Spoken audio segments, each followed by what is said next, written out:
Hey everyone, today I'm doing my very first dual YouTube podcast episode, so I'm really excited. And in this video, I want to talk about something I get asked about so frequently, and I haven't done a podcast episode on yet, which is premature ovarian insufficiency. So premature ovarian insufficiency is very kind of commonly heard, and it used to be called premature ovarian failure. Now, we as doctors decided that we didn't like the term failure because who wants to be called a failure? So the term actually was more appropriately termed premature ovarian insufficiency. And honestly, this holds a really important point, and that is that you can still randomly ovulate if you have POI, premature ovarian insufficiency. So since it's a mouthful, I'm going to call it POI during the rest of this. But you can still ovulate. Now, it is infrequent and it is very rare, and it can depend on how much ovarian reserve that you have left, but it is not entirely impossible that you won't ovulate, especially if you see me. I am a menopause specialist, and I might start you on some hormone therapy to improve your quality of life, and that could actually cause you to ovulate. So I want to get into some of the really important things about premature ovarian insufficiency today, so that if you think you have this or you have it, you know, and you've been diagnosed, but you're looking for more answers, you're looking for more support, I want to be hopefully that voice for you. So let's start with the basic definitions of POI. So POI is menopause before age 40. So if you are diagnosed with menopause any time from, when you're a teenager, if some women, I've seen women in their early 20s, they've never had a period and they have been diagnosed with POI up until age 39. If you're 39 and you become menopausal, that is all kind of POI range. And it is really crucial. It's super important that you know that you have POI, because the way we're going to treat you, the quality of your life is really going to be impacted by this diagnosis. Think about it. If you are menopausal at 30 and the average age of menopause is 51 and a half, that means you are going to essentially feel that aging. You are going to feel older than you really are, and you are going to lose some of the things that most 30-year-old people have, like your libido, good sleep, etc. If you are affected by symptoms, which most women with POI are, because their brain is sort of losing that estrogen so early. So the way you get diagnosed, and this is what I always tell my patients in clinic, I look for 3 things when I'm diagnosing menopause, and it's still true if it is POI versus natural menopause. The first is no periods in 12 months. So I always recommend journaling. It is so important, journal till the point where you get sick of it. Journal because it's going to really help you when you think, oh, has it been 8 months, 9 months, 6 months? Journal. It is so helpful. So if you can journal, that's really, really going to make a big difference. So no periods in 12 months is one of the first clues. The second is lab work. Now, a lot of people ask me about lab work. When should I get lab work? When do I need lab work? And lab work is something that everyone really wants. They really want to look at these numbers. But in actuality, it's really a clinical, all of this is sort of a clinical diagnosis, all global. So you want to have not only just, lab work. So again, first thing I said, no periods in 12 months. Second thing is your lab work. So let's talk about what lab work you're going to see. So I really check for a couple when I think someone has POI, I check for a couple of labs, and I'm going to give you those. But the 2 most important, or even maybe the most important, is going to be your follicle stimulating hormone level, your FSH level. So we say FSH for short because follicle stimulating hormone is a mouthful, as is premature ovarian insufficiency. Why do we make all these terms so long?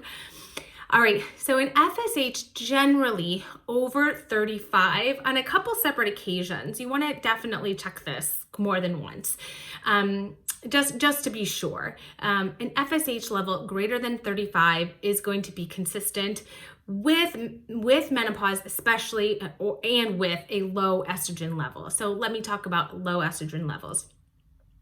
When you go into menopause, whether it's early menopause or it's natural menopause, essentially what happens is all the estrogen that your ovaries make, your eggs, your follicles, before they become potentially embryos, if they end up getting fertilized, all of those make most of the estrogen in your body. And let's say you're going into natural menopause. As women get up to age 51 and a half, those ovaries just kind of close down shop and really don't make any estrogen anymore. Now, if I was going to go to my local grocery store and get on the loudspeaker and say, if everyone could come get their estrogen levels checked, who is menopausal, who hasn't had a period in a year, let me see what your blood levels are. I'm going to check your estradiol levels. And I would get pretty consistent estradiol levels between 0 and 20. And to give you a reference range, when you were cycling or when you are cycling, your estrogen goes anywhere from about 50 to 500 every month, right? Up and down, up and down. And when your estrogen is highest, that's when you ovulate. When it's lowest, that's usually during your period. So typically, if you are menopausal, you're going to see an FSH over 35. And in my premature ovarian insufficiency patients, I typically even see it much higher. Like, it is not out of normal for it to be, 70s, 90s, even 100s, because your brain keeps looking for estrogen, so it keeps sending out that signal. That's why that FSH level gets higher, higher, and higher, but your estrogen level is still low because your ovaries are like, we're just not here. And so that's why you have a high FSH level and a low estrogen level. Okay, so those are going to be really important clues, and then as well as you, number one, journaling. No periods in 12 months. So let's summarize so far. No periods in 12 months, a high FSH, usually above 35, an estrogen level somewhere between 0 and 20. And then the third thing is going to be symptoms. So you probably will have some kind of classic symptoms, and whether it's for a short period of time or if it's a long period of time, you're probably going to have a constellation of hot flashes, maybe night sweats, low libido, vaginal dryness, pain with intercourse, because those are all the places that your brain and your body love to have estrogen. We have estrogen receptors all over our body. So our brain, when our brain is looking for estrogen, which you should have arguably at 30 years old, and we're just using that, because again, POI is anywhere between, never having a period and menopause diagnosed under age 40. Your brain is constantly looking for estrogen. When it's not there, it's like going to the light switch over my gastrum and flacking it off and on and off and on, which is changing that thermostat regulatory zone in your brain. And that's what's causing all of these hot flashes. So you probably will have hot flashes, night sweats, brain fog, which is just like, I don't feel like myself. I can't think as fast as I used to. That's really what brain fog is kind of all about. Low libido, vaginal dryness, painful intercourse. Those are really, really common symptoms. So again, the three things you want to look for in making the diagnosis of premature ovarian insufficiency, menopause before age 40, is no periods in 12 months, an elevated FSH above 35, at least on 2 occasions, an estrogen level somewhere between 0 and 20. Now, I do check a couple other labs because you always want to rule out, you don't want to miss something else that it could be. So I always check a thyroid, a TSH level, because low thyroid can sometimes mimic amenorrhea, which is not having periods. So you want to check a TSH level. Number 2, I usually check a prolactin level. I want to make sure this is not something different coming from your brain. That's why you're not getting those signals. Number 3, I usually also check a testosterone level. And that's because I want to make sure this is 2 reasons. I want to make sure it's not something else that can be causing no periods, which is polycystic ovarian syndrome. There are actually 2 really sort of different diagnoses, but they're treated very differently. And so you want to make sure this is not polycystic ovarian syndrome. So typically a testosterone level is going to be really high if you have polycystic ovarian syndrome, and it's going to be really low if you have POI, premature ovarian insufficiency. Because think about it, you lose estrogen, you also lose that testosterone. I also typically will sometimes add in just some other health maintenance labs at that time, because this can really affect your overall health. You want to check things if they haven't been checked before, like a pre-diabetes test, like an A1C, cholesterol levels. It's just a good time to kind of look at someone's overall health. So I sometimes also check a CBC and just some other basic lab work. So that's going to really sort of set you up for the diagnosis. So how common is this? I'm going to look down for a second because I wrote these down here. So about 1 in 10,000 women will be diagnosed by age 20. So these are women who really never have a period ever. They're probably born with low ovarian reserve, and I will talk about some of those causes. 1 in 1,000 by age 30, and 1 in 250 women by age 35, which, if you think about it, that is rare, but it's not like it never happens. And a lot of, the reason I also really wanted to do this video is I will have patients who are, when they see me, they're in their 50s, and they'll say, yeah, menopause for me was definitely at, 32. I just stopped having periods. And this kind of went missed as a diagnosis, meaning that this is a medical concern, and perhaps, I wasn't there, I wasn't the original diagnosing doctor, but perhaps it's just like, oh, okay, now you're menopausal. And that makes me want to pull my hair out, because this is a really important diagnosis, because it has really big implications for how we should be treating you, for how menopause specialists should be treating you. Okay, so we talked about the definition of POI. So what are the major causes? This is another big question that I get. So we as menopause specialists don't know. And if this is the first time watching a video by me, I'm Dr. Heather Hirsch. I am a menopause specialist. I am NAM certified. That's the North American Menopause Society. And this is the governing body of menopause experts in the United States. I highly recommend checking out their website at menopause.org, because they have tons of resources. And they also have a place on their website where you can search for a provider by your zip code. And I really think having a physician who's specialized in menopause, particularly if you are diagnosed with POI, but also if you are menopausal and you don't feel that you're getting the adequate support you should be getting from your gynecologist, your internist, your family medicine physician, whatever, I definitely recommend hitting up the menopause.org website. So as menopause experts, we're still trying to figure out what are the exact causes of POI, but we do know that there are some. So autoimmune conditions are definitely somewhere in that spectrum of, reasons why, etiologies for premature ovarian insufficiency. So in an autoimmune condition, a very common one is hypothyroidism, okay? In hypothyroidism, for example, your own cells are attacking your own body's normal cells that should be making thyroid. And, why do they do this? Why do they kind of go haywire? Well, we're not really sure, but that's what causes hypothyroidism. It's your own body kind of attacking your own body. Doesn't sound very fair, I know, and hypothyroidism is really common. This is interesting because in women who have hypothyroidism, we do see a slightly increased risk or a propensity to also have premature ovarian insufficiency. So it's really common. So autoimmune conditions do kind of tend to run together. So if you have one autoimmune condition like hypothyroidism, I would always recommend continuing to think about other autoimmune conditions like pernicious anemia, which is anemia, celiac disease, which you may have heard of, is a gut disorder where you can't break down and absorb, gluten products. POI, other skin conditions like psoriasis. There's a lot of autoimmune conditions and they sometimes go together. So hyperthyroidism as well as hypothyroidism is of course the other spectrum of the thyroid autoimmune conditions.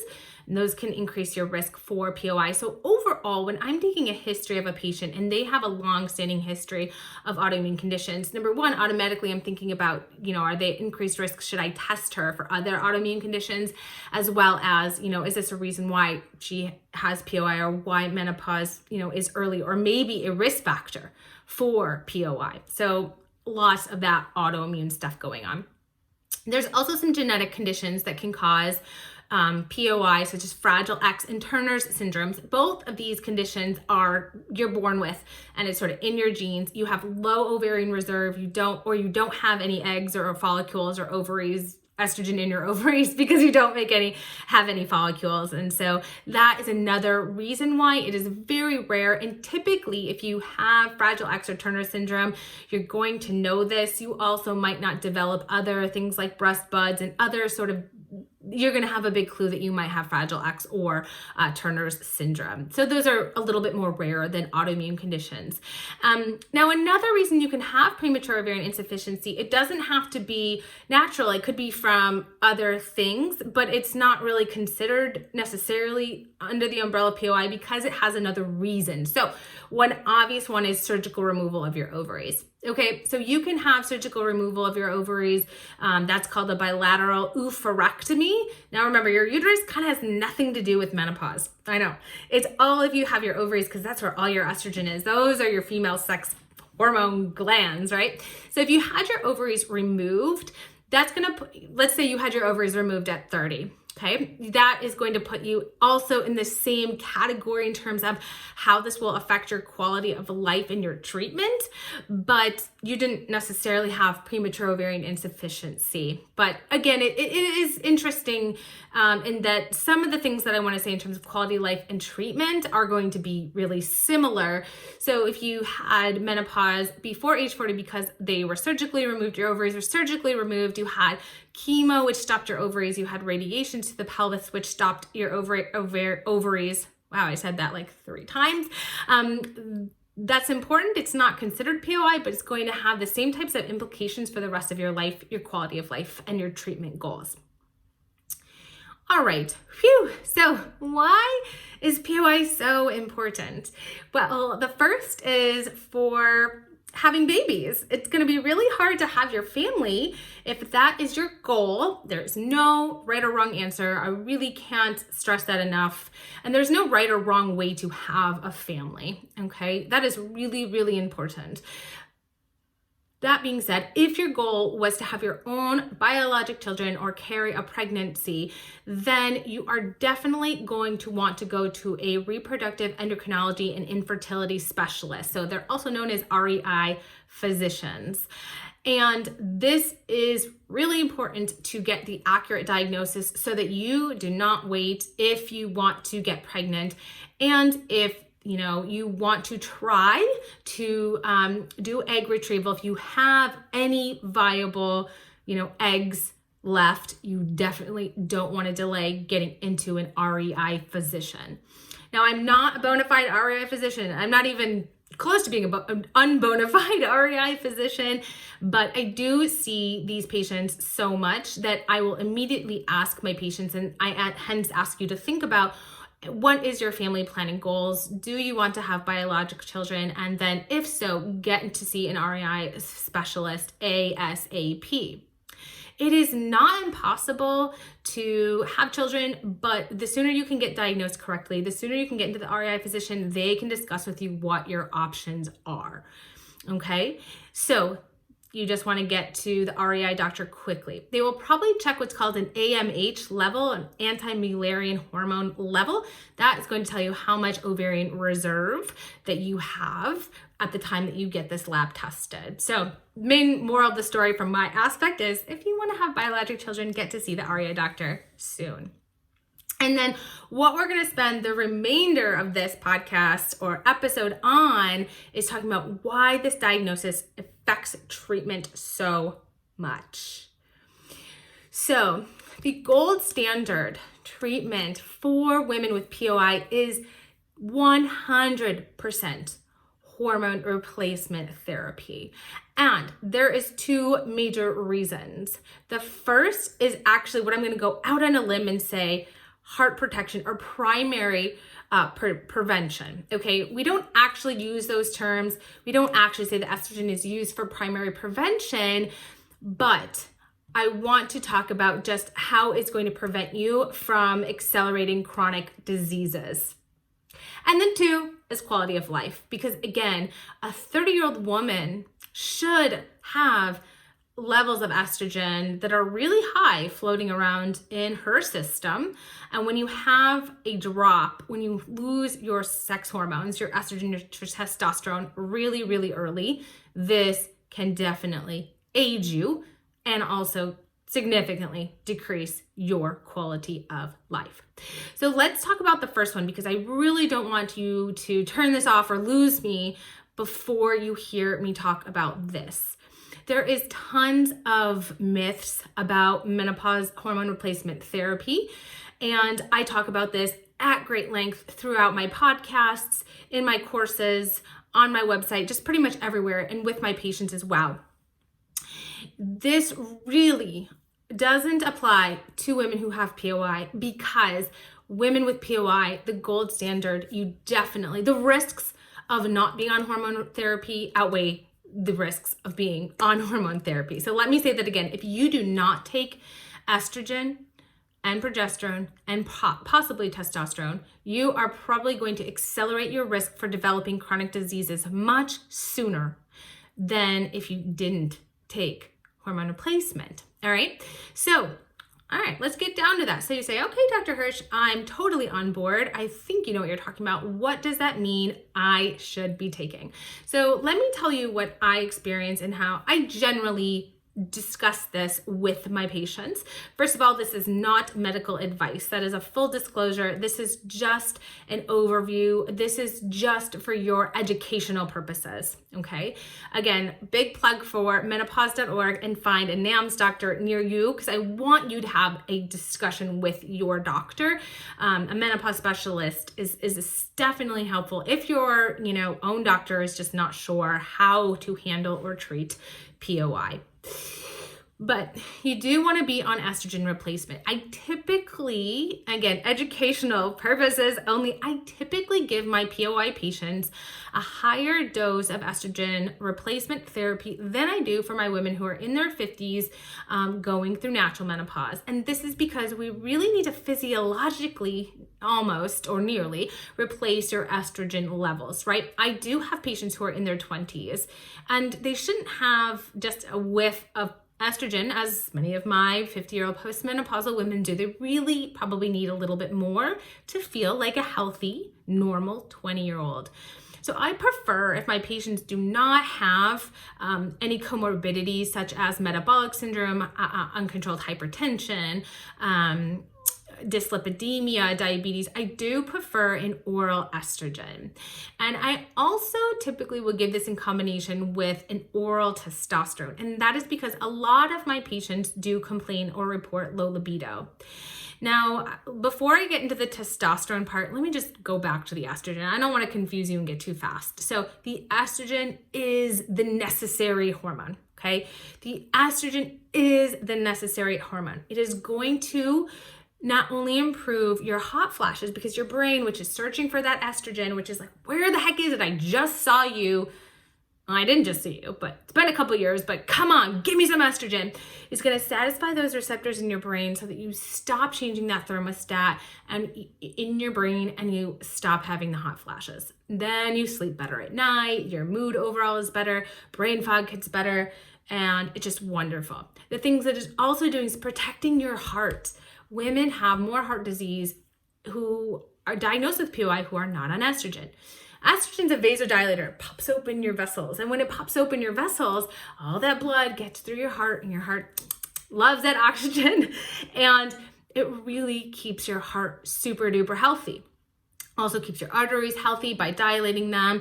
And we know that this also prevents metabolic syndrome, it probably protects against metabolic syndrome, probably because of the way estrogen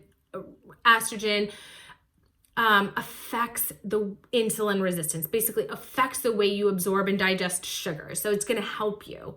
So there's two components, right? I hope I'm not losing you, but there's two big components. It's going to improve the quality of life, your hot flashes, your sleeping, your brain fog, your mood, your irritability. Maybe it's, tearfulness or anger, hostility.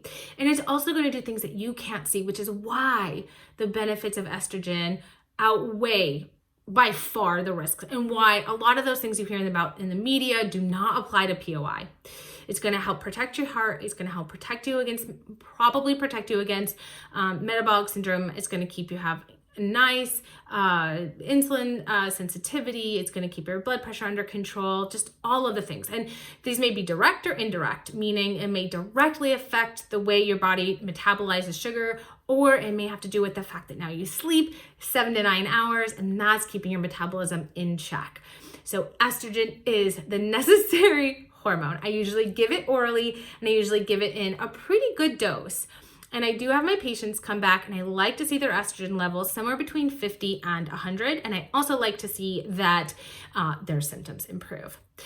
So estrogen is the necessary hormone. Number 2, I did talk about testosterone. The main reason to give testosterone really is for libido. Now, we don't want to give you too high of a testosterone level, which is why you only ever want to use FDA approved hormone therapy that you can get at your local pharmacy. You do not want to use pellet injections or compounded hormone therapy. I have a whole other podcast, and I will do an episode on that again as well. But you want to only get FDA approved options. There is one FDA approved option that I do like to use for my patients who have POI, which is Covarix, or methyl testosterone. Is a combination of oral estrogen and testosterone. The testosterone dose is still low. It's still a female dose, but you do want to watch out for side effects. So why take it? Libido. Most women in their 20s and 30s would like to have a libido of a 20 and 30-year-old. And so I do think the testosterone replacement part is helpful. Now, the side effects can be, male pattern balding, acne, facial hair, which no one wants. So if someone comes back to see me in a couple months and they say, my libido is great, but I'm getting acne and some facial hair, I'm going to check that testosterone level, and I'm definitely going to reduce that dose. You do not want too high of testosterone levels, especially for a prolonged time. For example, with pellet injections, because you can get some major side effects. Number 1, you can have permanent deepening of your voice. Number 2, you can have hair loss, which no one wants. You can have acne, which causes scarring, and I've seen this take a long time to reverse. And you can have permanent enlargement of your clitoris, and that medical term is called clitoromegaly. So you do not want to take unregulated medications, and you definitely want a physician who you feel comfortable, who can monitor these doses appropriately. All right. There's one more hormone that you need if you still have your intact uterus, which many of my POI patients do have, and that is progesterone. The main role of the progesterone is to protect your intact uterus if you have one. So that's its main role. Sometimes if it's given at night, it can make women feel a little sleepy. And so sometimes it also can help with sleep. But the main role is just to protect your intact uterus. If you don't have an intact uterus, you don't need a progesterone. A lot of my POI patients also love the idea of having a Mirena or other progestin releasing IUD. If you have an IUD in the uterus, you don't need to take oral progesterone, because the progesterone that's being released from the IUD is going locally just to the uterus, and so there's no need to take it orally. And women like that because that's just one less medication they have to take. Again, if you have POI and you're young and you maybe have other autoimmune conditions, there's a lot going on, the less medications, the better. So I do end up doing that with a lot of my patients. So let's quickly review, because I know I have a tendency to talk fast, and I'm sorry. So if you have POI, there's 3 hormones that you want to consider and your doctor wants to consider with you. The first is a must, which is estrogen replacement. I typically give this orally if my patients are otherwise healthy, and I'm checking for an estrogen level somewhere between 50 and 100, and I'm checking to see that symptoms are reduced. Number 2 is testosterone, particularly for women with low libido, which I often see, and I want to make sure that testosterone is still somewhere under 40 when I check, and that the patient is not having any remote symptoms of too much testosterone. And the third is progesterone, and that is a must if you have an intact uterus. Its only role is to protect the intact uterus. You can either take it orally or you can use a progestin releasing IUD. And then just to go backwards and summarize, what are the 3 ways I diagnose POI? First, I look for no periods in 12 months. 2, I look for an elevated FSH more than 2 times over 35 with a low estradiol level. I want to make sure I also rule out polycystic ovarian syndrome, or PCOS. Just a little tip, with PCOS, you're not going to have a high FSH level, especially consistently. So that's going to help definitely differentiate. It's also a good time to sort of tee up your other health maintenance issues. This condition, while it is rare, is not, it's definitely something that you see. And if you're watching this, you have, or somebody that does, and it's just very, very important. We care because of if you want to have children, you want to see an REI specialist, and you really, I hope I've hit home the point that you want to be on estrogen replacement therapy. These treatment goals, if you're listening, are also the same for anyone who has had menopause for other reasons who is under the age of 30. So under the age of 40, if you had your ovaries removed, if you had chemo or radiation to your pelvis and your menopausal, this treatment ideology is the same. Definitely estrogen plus or minus on the testosterone. And if you still have an intact uterus, you will need a progestin. So to end this, I just want to talk about how long should you be on these hormones? That's a very common question. Now, I am a fellowship trained women's health specialist, and I take the stand that you definitely should take them until about the age of natural menopause, age 51. But if you want to continue on them, I think that that's absolutely fine. I tend to, at that point, maybe we'll consider lowering your dose. You may be able to get away with a lower dose, bring those levels down just a little bit, but still control your symptoms. So what I tell all my patients is if you want to be on them forever, I think that's absolutely fine. The biggest risk is always going to be the rare risk of a blood clot, which is usually highest in the first 3 months of treatment. So if you say, gee, I started these when I was 30 and now I'm 50, you've pretty much told yourself you're not going to have a blood clot if you haven't by then. But I would still just reduce those doses. Sometimes I change it to a transdermal, a patch or spray or gel. It all just depends on how the patient's been feeling. Some of my patients want to stop and want to come off, and when they do, they feel great. So there's no need to restart them. But some of my patients, they'll stop and they want to go back on. Some people say, never take these from my cold dead hands, and that's fine too. So you want to have a good doctor to walk you through all this. So that was Cliff Notes on premature ovarian insufficiency. I know I didn't cover everything. It is a very complex, complicated topic, but those are some of the really important take-home messages. If you think you have POI, or if someone you know has POI, this is a big lesson, important message that I want you to hear. You definitely want to be on hormone replacement therapy. All right, guys, thank you so much. Bye for now. Hope this was good. Bye.